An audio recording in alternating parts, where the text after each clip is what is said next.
సంవత్సరాల తరబడి ఎన్ని మందులు వాడినా మీ మోకాల నొప్పులు తగ్గట్లేదా? ప్రాణ పెయిన్ క్లినిక్ లో అత్యాధునిక చికిత్స. ఏపీ పాలిటిక్స్ లో పవర్ హౌస్ పవన్ కళ్యాణ్ అభిమన్యుడిని కాదు అర్జునుడిని అని నిరూపించుకున్న లీడర్. పవన్ అంటే పవనం కాదు సునామీ అన్న పీఎం మోడీ. ఎక్కడ నెగ్గాలో కాదు ఎక్కడ తగ్గాలో పవన్ కు తెలుసన్న చంద్రబాబు. సమీక్షా సమావేశాలతో అధికారులపై ప్రశ్నల వర్షాన్ని కురిపిస్తున్న పవన్. అధికారం తనకు అలంకారం కాదు బాధ్యత అంటున్న జనసేనాని. వయసైపోయిన హీరోలందరూ రాజకీయ నాయకులు అయినట్లు ప్రేమికులందరూ ఫ్రెండ్స్ అయిపోయారు అని చిరునవ్వుతో అనే సినిమాలో త్రివిక్రమ్ డైలాగ్ రాశారు. అంటే వయసు మీద పడ్డాక హీరోలుగా చేయలేని వాళ్ళు రాజకీయాల్లోకి వచ్చేవాళ్ళు. ఆ సాంప్రదాయాన్ని వదిలి హీరోగా చేసే వయసులోనే మంచి పీక్ మీద ఉన్నప్పుడే, అంటే ఇప్పటికీ తెలుగులో ఆయనే అగ్ర కథానాయకుడు, రికార్డులు కూడా క్రియేట్ చేసే స్టామినా ఉన్న హీరో. అటువంటి స్టేజ్ లో ఉన్నప్పుడే రాజకీయాల్లోకి వచ్చిన స్వచ్ఛంద నేత పవర్ స్టార్ పవన్ కళ్యాణ్.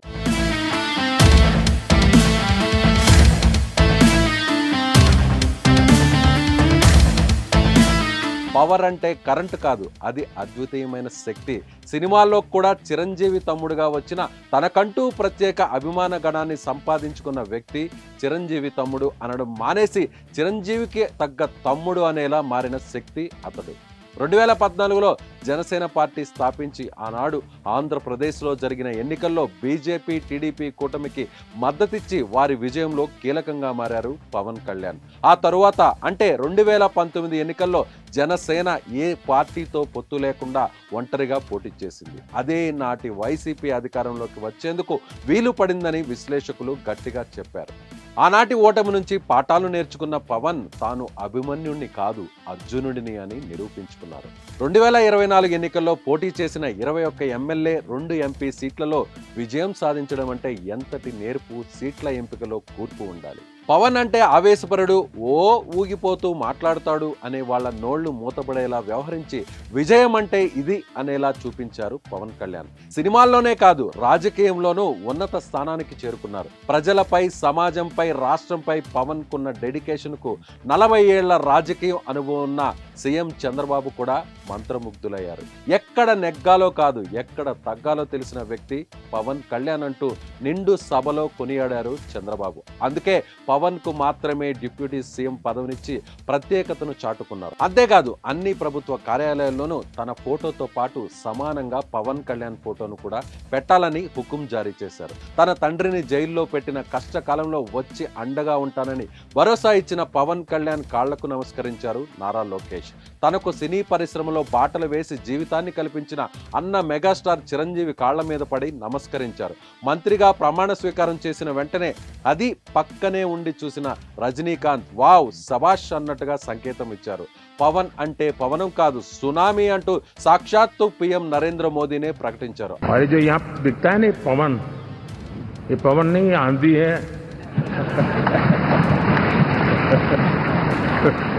అంతేకాదు చిరంజీవిని, పవన్ కళ్యాణ్ ను 2 చేతులతో పట్టుకొని మరీ పీఎం ప్రజలకు అభివాదం చేశారు. ఎన్నికల్లో గెలిచి మంత్రి బాధ్యతలు చేపట్టడమే తన లక్ష్యంగా భావించలేదు పవన్ కళ్యాణ్. అసలైన గెలుపు ఇక్కడి నుంచే మొదలవ్వాలి అన్నట్టుగా వ్యవహరిస్తున్నారు.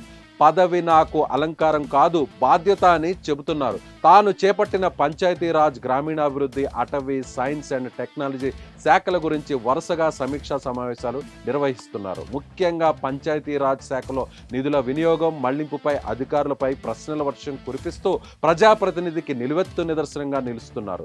తన పేషీలో పవర్ఫుల్ ఐఏఎస్ అధికారిని తెచ్చుకునేందుకు చూస్తున్నారు పవన్. పల్నాడు జిల్లా చిలకలూరుపేటకు చెందిన కృష్ణతేజ ఐఏఎస్ అధికారిగా దేశంలోనే ప్రతిభ కనపరిచిన అధికారిగా నిలిచారు. కృష్ణతేజను జాతీయ బాలల హక్కుల రక్షణ కమిషన్ అవార్డు కూడా వరించింది. కేరళలో వరదలు, ప్రళయం వచ్చినప్పుడు ఆయన చూపించినటువంటి చొరవ జాతీయ స్థాయిలో అందరినీ కూడా ఆకట్టుకుంది.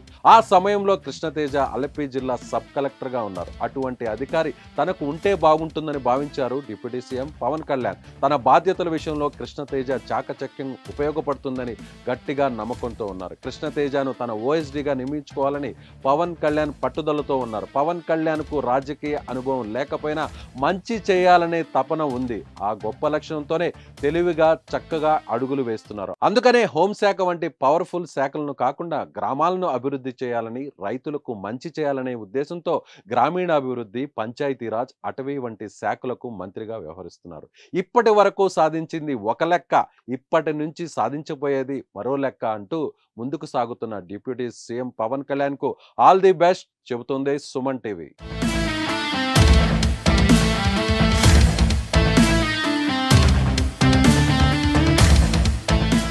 సుమన్ టీవీలో మీ పర్సనల్ అండ్ బిజినెస్ ప్రమోషన్స్ కోసం కింది నెంబర్కి కాంటాక్ట్ చేయండి.